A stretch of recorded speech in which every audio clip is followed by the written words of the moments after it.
October 12, 1945. Camp McCoy, Wisconsin. The transport truck rolled through gates topped with barbed wire, carrying cargo that made even seasoned American soldiers uncomfortable. 44 Japanese women sat in rigid silence, their faces masks of controlled emotion as they contemplated fates they had been taught to fear more than death itself. These were not civilians caught in war's crossfire. They were members of the Imperial Japanese Army's Women's Auxiliary Corps, captured during the chaotic final weeks of fighting in the Philippines. Nurses who had tended wounded soldiers, radio operators who had transmitted coded messages, administrative clerks who had kept military records. Now they were prisoners of war in a country they had been conditioned to view as populated by demons in human form. Captain Beatrice Dunham stood at attention as the truck came to a halt inside the compound. She had overseen prisoner facilities before, but never one housing Japanese women. The War Department's instructions had been vague, reflecting Washington's own uncertainty about how to handle such an unprecedented situation. Standard protocols designed for male combatants seemed inadequate for women who had served their emperor's military machine in supporting roles. The tailgate dropped with a metallic clang that echoed across the October afternoon. One by one, the women descended from the truck bed with careful, measured movements. They wore remnants of their khaki auxiliary uniforms, now dirty and worn from weeks of processing through various military channels. Some still bore insignia they had once worn with nationalist pride. Their ages ranged from late teens to mid-30s, though exhaustion and fear had added years to even the youngest faces. Etsuko Morita was among the first to step down onto American soil. At 24 years old, she had spent 3 years as an Army nurse, believing she was serving a divine cause that would bring honor to her family and glory to Japan. The daughter of a respected physician in Osaka, she had joined the Women's Auxiliary Corps in 1942 with genuine conviction that her medical skills could help protect Japanese soldiers from American aggression. Now, standing in an enemy prison camp with autumn wind cutting through her thin uniform, those convictions felt like memories from another lifetime. She kept her eyes downcast in the traditional manner that had been drilled into her since childhood, but peripheral vision captured details that contradicted 3 years of propaganda. The American soldiers watching them were young, some appearing barely out of adolescence. Their expressions held curiosity and uncertainty rather than the savage hatred she had been promised. One guard, a lanky private with red hair and freckles, looked distinctly uncomfortable, as if he had no idea what to do with female prisoners from a defeated empire. Captain Dunham began speaking in English, her words translated haltingly by a Nisei interpreter who had been brought in specifically for this assignment. The women would be housed in converted barracks. They would follow camp schedules. They would be treated in accordance with Geneva Convention standards. The captain's tone was firm, but not cruel, professional, but not warm. It was the voice of someone fulfilling duty without personal investment in the outcome. The barracks assigned to the Japanese women had previously housed German prisoners who had been repatriated months earlier. Wooden bunks lined both walls, each fitted with a thin mattress and 2 wool blankets that smelled faintly of disinfectant and previous occupants.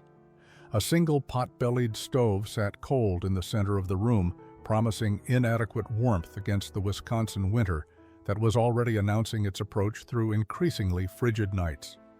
Etsuko claimed a lower bunk near the far wall, a position that offered some illusion of privacy in the crowded space.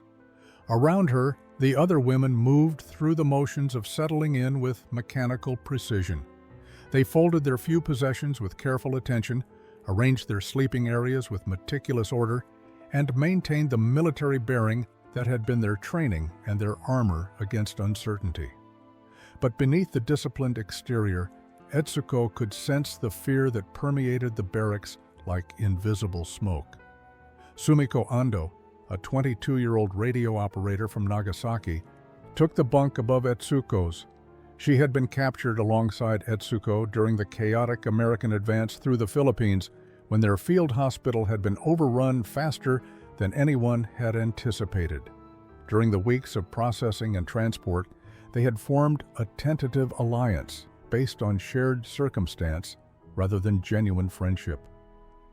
Now Sumiko sat on her bunk with her knees drawn to her chest, staring at nothing while her fingers unconsciously tapped out Morse code patterns against her thigh. The first evening meal was announced by a bell that rang across the compound. The women lined up outside the barracks in orderly formation, their training asserting itself even in captivity. They marched to the mess hall in silence, their footsteps creating a synchronized rhythm that felt like the last vestige of the military structure that had once defined their entire existence.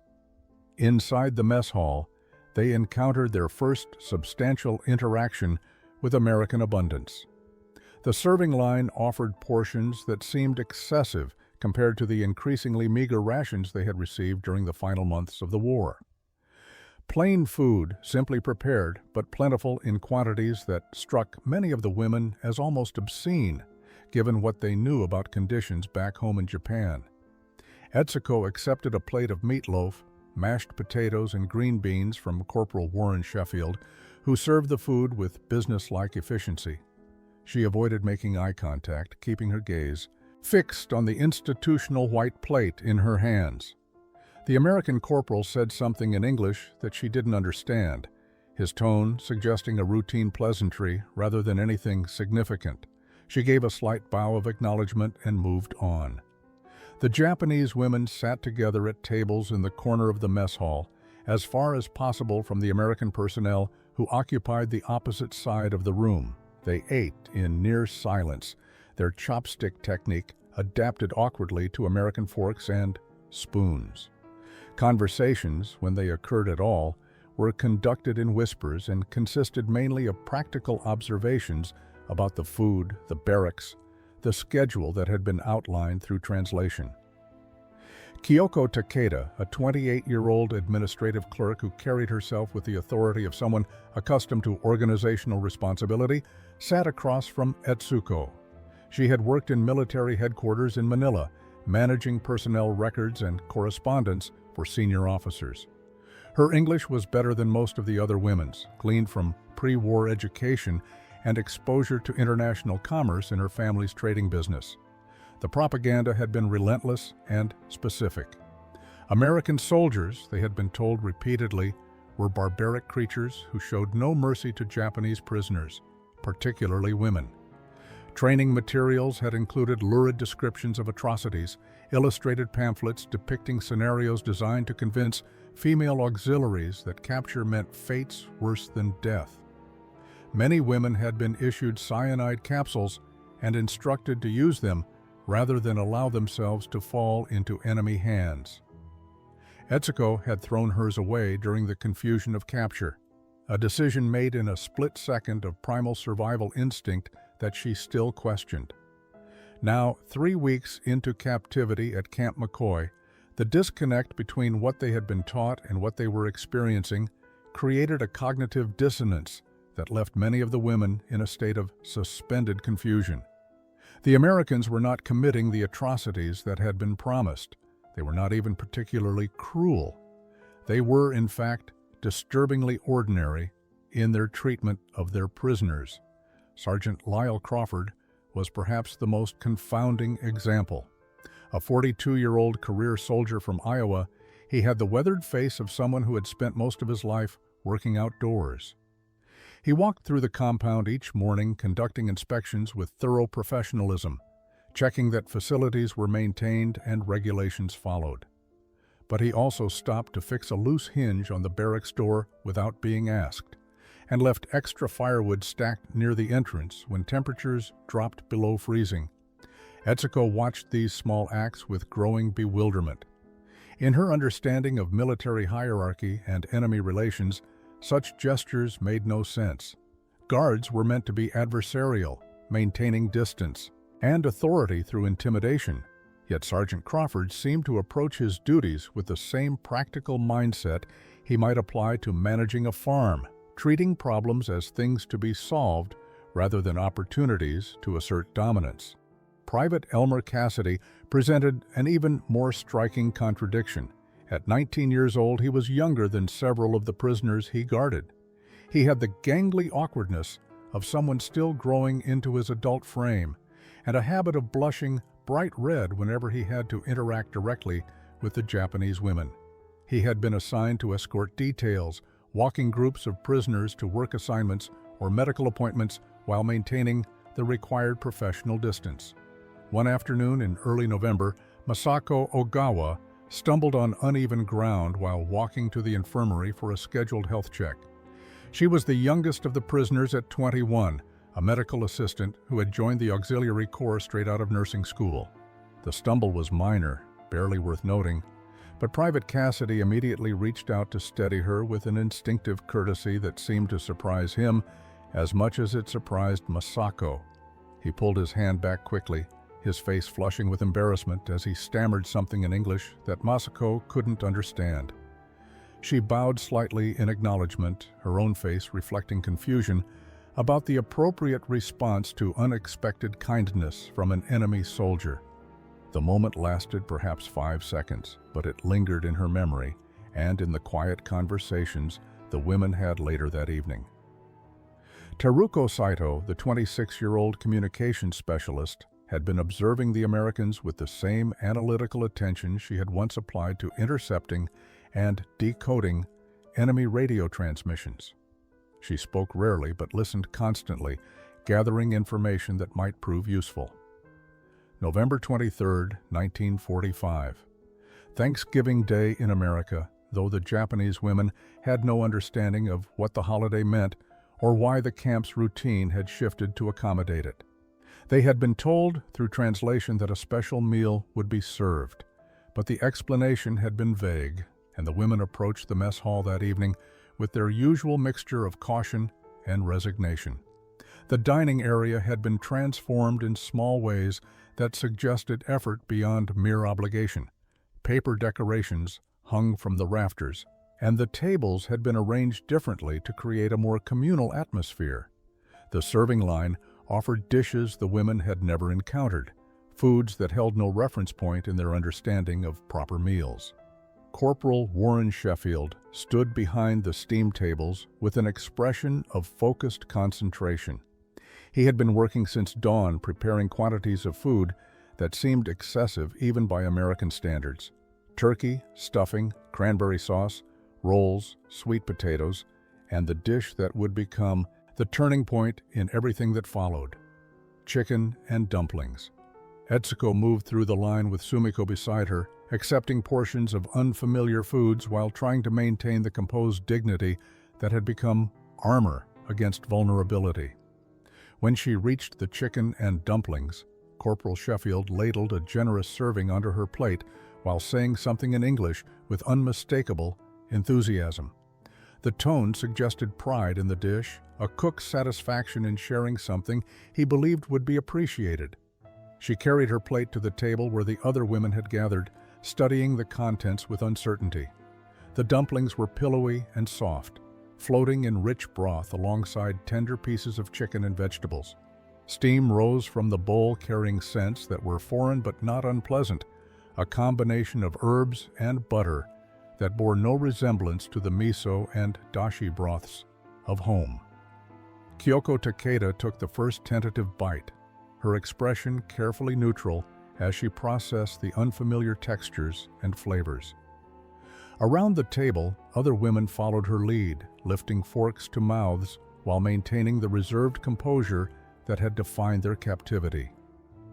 The dumplings were unlike anything they had tasted before. Soft and comforting, substantial without being heavy, carrying flavors that spoke of care in preparation rather than institutional efficiency. Etsuko took her first bite and felt something shift inside her chest. The dumpling dissolved on her tongue with a tenderness that felt almost gentle, the broth warming her from the inside in a way that had nothing to do with mere temperature. It was comfort food in the truest sense, though she had no framework for understanding why this simple dish affected her so profoundly. She looked up and caught Sumiko's eye. Her friend's face showed the same confusion, the same unexpected response to flavors that somehow communicated something beyond nutrition. Without conscious thought, without planning or intention, Etsuko felt the corners of her mouth lift slightly. It was barely perceptible, hardly qualifying as a smile by any objective measure. But it was the first time since capture that her face had relaxed from its mask of controlled neutrality. Across the table, Masako Ogawa smiled too. Then Teruko Saito. One by one, the women's faces softened as they ate chicken and dumplings prepared by an enemy soldier who had somehow managed to communicate kindness through food. Lieutenant Rosemary Caldwell had been assigned to Camp McCoy specifically because of her background in education. Before the war, she had taught English literature at a women's college in Massachusetts, and the Army had determined that her skills might prove useful in managing the unique challenges of female prisoners. She approached her duties with the same methodical patience she had once applied to teaching Shakespeare to distracted undergraduates. The language lessons began informally in early December. Lieutenant Caldwell noticed that several of the Japanese women lingered near the administrative building during their free time, watching and listening to conversations between American personnel with evident curiosity. She made a casual offer, communicated through the Nisei interpreter, to teach basic English to anyone interested in learning. Kyoko Takeda was the first to accept. Her pre-war education had included some English instruction, enough to give her a foundation but not fluency. She arrived at the first lesson with a small notebook and a pencil she had obtained from somewhere, her posture reflecting the seriousness with which she approached this opportunity. Within days, 5 other women had joined, including Etsuko and Sumiko. The lessons took place in a corner of the recreation building 3 afternoons each week. Lieutenant Caldwell started with practical vocabulary, words and phrases that would be useful in daily camp life. Greetings, basic questions, common objects.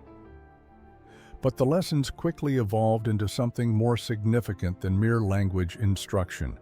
They became windows into understanding, opportunities to glimpse the humanity behind enemy uniforms.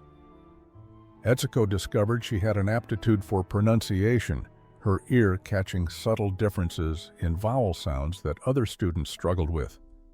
She practiced constantly, repeating phrases under her breath during work details and before sleep. The English words felt strange in her mouth at first, requiring her tongue and lips to move in unfamiliar patterns. But gradually, the foreignness diminished, and the language began to feel like a tool she could use rather than an obstacle she had to overcome. During one lesson in mid-December, Lieutenant Caldwell brought photographs from home. Pictures of her family, her college, the town in Massachusetts where she had grown up. She passed them around the small circle of students, pointing to people and places while providing vocabulary in context: mother, father, sister, house, street, church. Sumiko studied the photograph of Lieutenant Caldwell's younger brother with particular intensity. He wore a Navy uniform and had the same serious expression that Sumiko's own brother had carried in his last photograph before shipping out to some unknown Pacific posting. She touched the image gently, then looked up at the lieutenant with eyes that held a question she didn't yet have English words to express. Lieutenant Caldwell seemed to understand anyway. She nodded slowly, her professional demeanor softening. "My brother," she said carefully, speaking more slowly than usual. "In Pacific. I worry about him." The shared anxiety hung in the air between them. 2 women on opposite sides of a war, both carrying fear for brothers who might be trying to kill each other somewhere across an ocean. Sumiko's eyes filled with tears she refused to let fall. She managed 3 words in careful English. "I understand you." December brought news that shattered whatever fragile equilibrium the Japanese women had constructed in captivity. American newspapers arrived at the camp regularly, and while most of the prisoners couldn't read English well enough to parse the articles, The photographs told stories that transcended language barriers. Images of Hiroshima and Nagasaki, cities transformed into wastelands of rubble and ash. Aerial photographs of Tokyo showing vast sections reduced to burned foundations. Charts and maps illustrating the scale of destruction that American bombing campaigns had inflicted on Japanese cities throughout the final months of the war. The Red Cross had established procedures for prisoners to send inquiries about family members, standardized forms that could be processed through international channels to locate relatives and confirm their status. Every woman in the camp had submitted multiple requests within days of arrival, carefully writing names and last known addresses in the desperate hope of receiving some word from home. Masako Ogawa had sent 7 letters trying to reach her parents and 2 younger sisters in Osaka. She waited each day for mail call with an intensity that made her physically ill, her stomach churning with anxiety every time the camp's postal officer appeared with the day's deliveries. After 2 months, she had received nothing. No letters, no Red Cross notifications, not even confirmation that her inquiries had reached anyone who could investigate. Teruko Saito's family had lived in Nagasaki. She had learned this fact in the most devastating way possible by seeing her city's name in newspaper headlines accompanied by photographs of a mushroom cloud and descriptions of atomic devastation. The article spoke of tens of thousands dead instantly, with more dying daily from radiation sickness and injuries. The numbers were so large they became abstract, losing meaning through sheer magnitude. But Teruko could only think in specifics. Her mother, who had taught her calligraphy.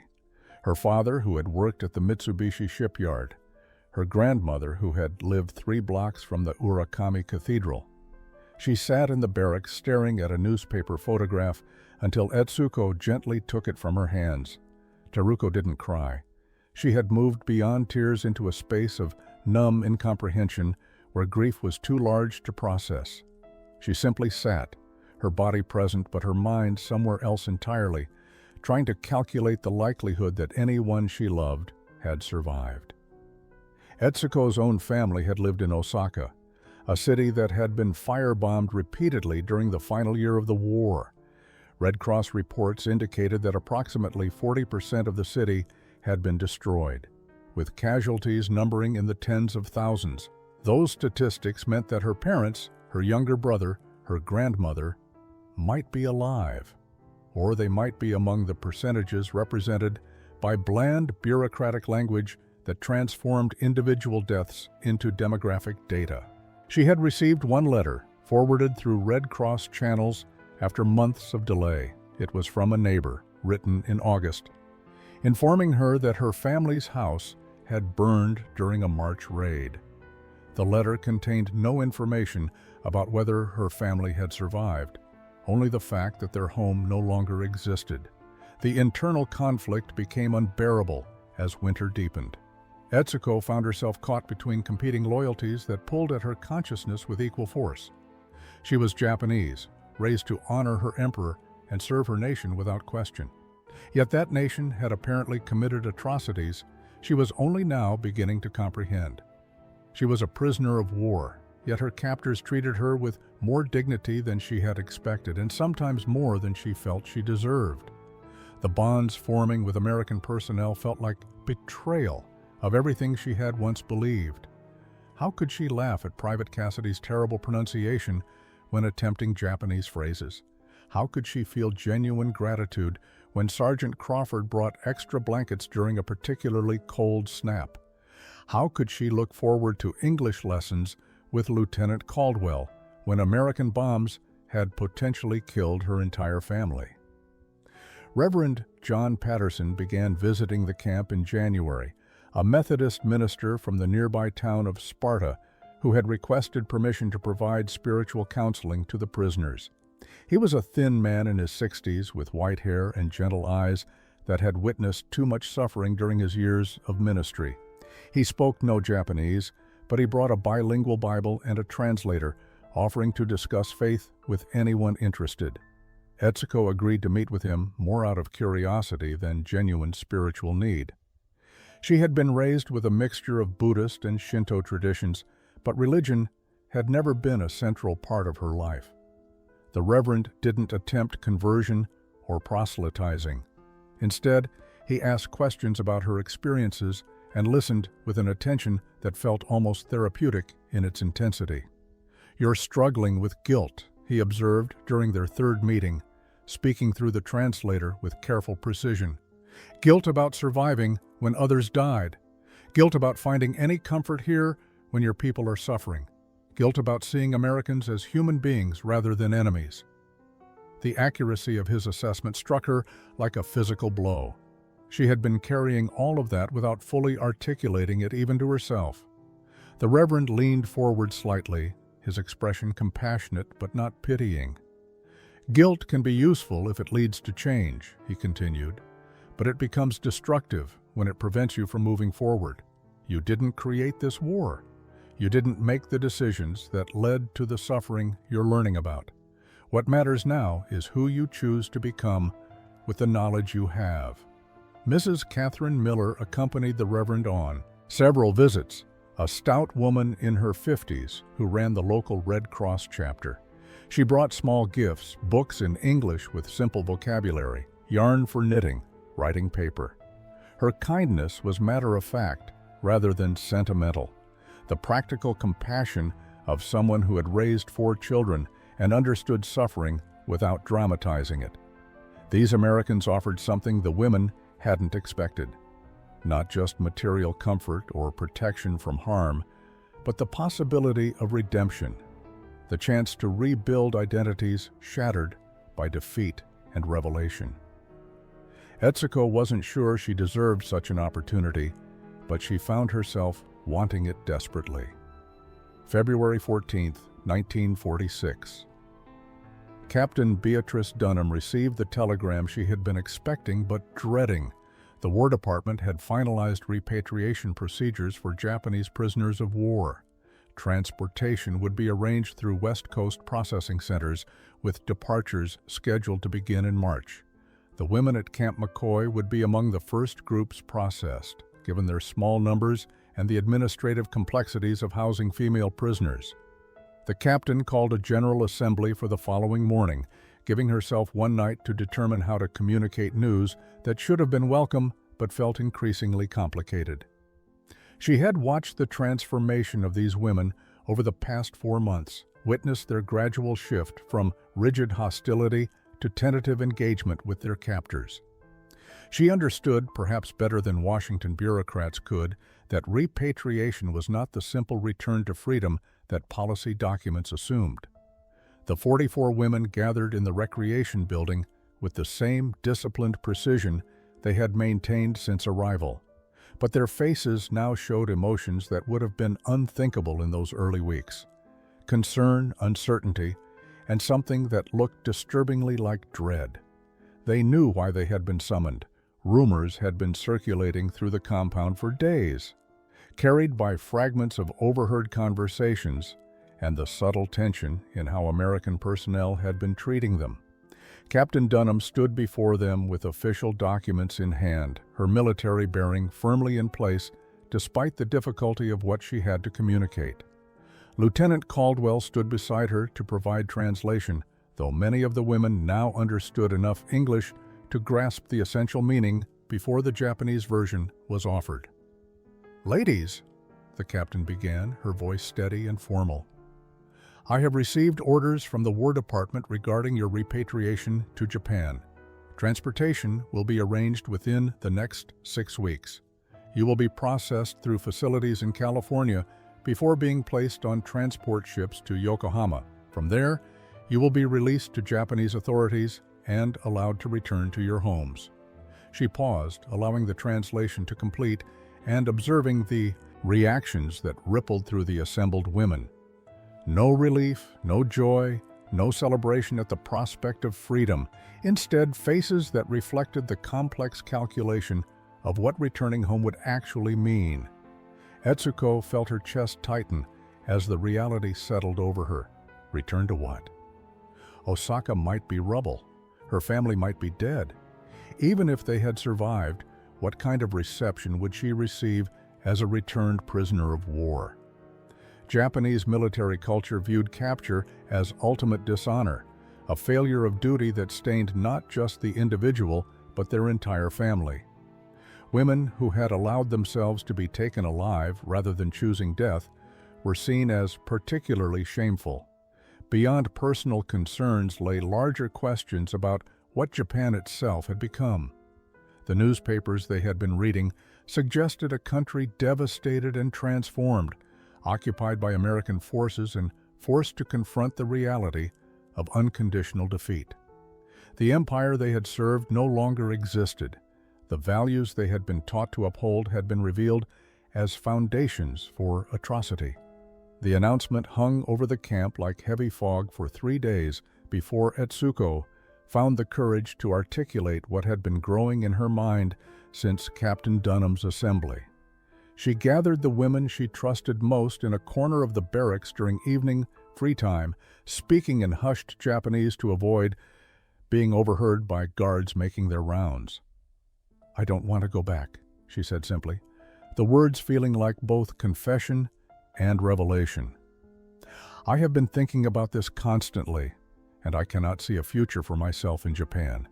Not anymore."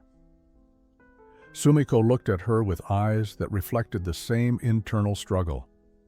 "I have been thinking the same thing," she admitted quietly. "But what choice do we have? We are prisoners. They are sending us home, whether we wish to go or not." Kyoko, always the most practical among them, leaned forward with the analytical expression she wore when solving administrative problems. "There might be precedent," she said carefully.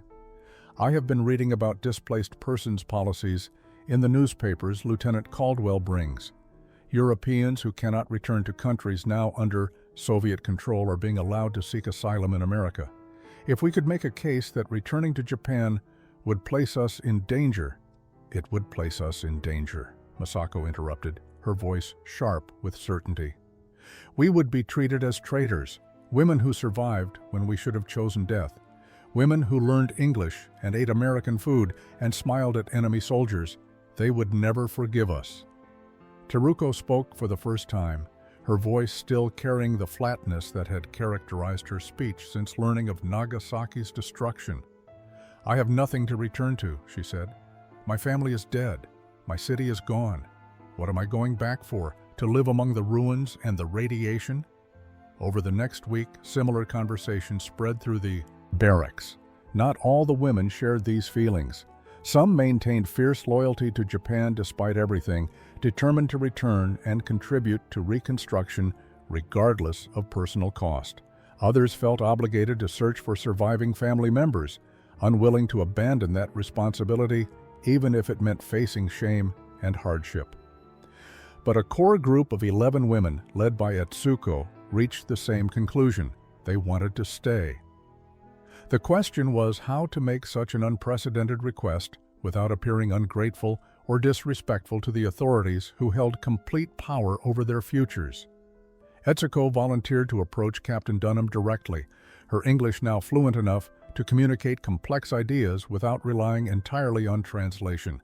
She requested a private meeting and was granted one for the following afternoon. Captain Dunham's office was small and utilitarian, decorated only with military commendations and a photograph of a man in Navy uniform who Etsuko assumed was the captain's husband or brother. The captain gestured to a chair across from her desk, her expression neutral but not unfriendly. Etsuko sat with her back straight, hands folded in her lap, marshaling the English vocabulary she would need. "Captain Dunham," she began, her accent still noticeable but her grammar precise, "I must speak with you about repatriation. There are 11 of us who wish to request something very unusual." 23 years later, Etsuko Morita Sheffield stood in the kitchen of her home in Madison, Wisconsin, preparing chicken and dumplings for her family's Sunday dinner. Her hands moved with practiced confidence through the familiar motions, cutting butter into flour, rolling dough to the proper thickness, seasoning broth that simmered on the stove. Her husband Warren would be home soon from his shift at the Veterans Hospital, where he worked as administrator. Their two daughters, 16-year-old Catherine and 14-year-old Lillian, were setting the table in the dining room while debating some aspect of their high school social studies assignment. The recipe had taken years to perfect. Warren had tried to teach her in those early months after their marriage in 1948, but her first attempts had produced dumplings that were either too dense or fell apart in the broth. She had practiced obsessively, determined to master this dish that had become symbolic of everything that had changed in her life. The dish that had made her smile for the first time as a prisoner. The dish her husband had served with such pride on that Thanksgiving evening when she had still believed Americans were enemies. The War Department's decision had taken 2 months to arrive after her unprecedented request to Captain Dunham. 2 months of uncertainty during which she and the other 10 women had continued their daily routines while wondering if they had made a terrible mistake by revealing their desire to stay. When approval finally came, it was conditional and bureaucratic. They would be reclassified as displaced persons rather than prisoners of war. They would need sponsors, employment, and demonstrated integration into American communities. There would be no guarantee of citizenship, only the possibility of it if they proved themselves worthy. Mrs. Catherine Miller had sponsored Etsuko, providing housing and support while she trained as a medical translator at the university hospital. The work had suited her perfectly, combining her nursing background with her language skills to help Japanese war brides and immigrants navigate American health care. She had met Warren again in 1947 when he returned to civilian life and took a job at the same hospital. Their courtship had been complicated by lingering prejudices and awkward questions about how a former prisoner and her former guard could build a life together. But they had persisted, drawn together by shared history and genuine affection that had grown from those tentative conversations over chicken and dumplings years earlier. The other women who had stayed had found their own paths. Sumiko had married a University of Wisconsin professor and now taught Japanese language courses. Kyoko had become an accountant, her organizational skills translating well into American business contexts. Masako and Teruko both worked as nurses, their medical training finally receiving the formal recognition it deserved. All 11 had eventually become American citizens, raising children who knew their mother's history but claimed America as their only home. The front door opened and Warren's voice called out a greeting. Etsuko ladled chicken and dumplings into bowls, the steam rising with familiar comfort. Home, she had learned, was not where you came from. It was what you chose to build from the ruins of who you used to be.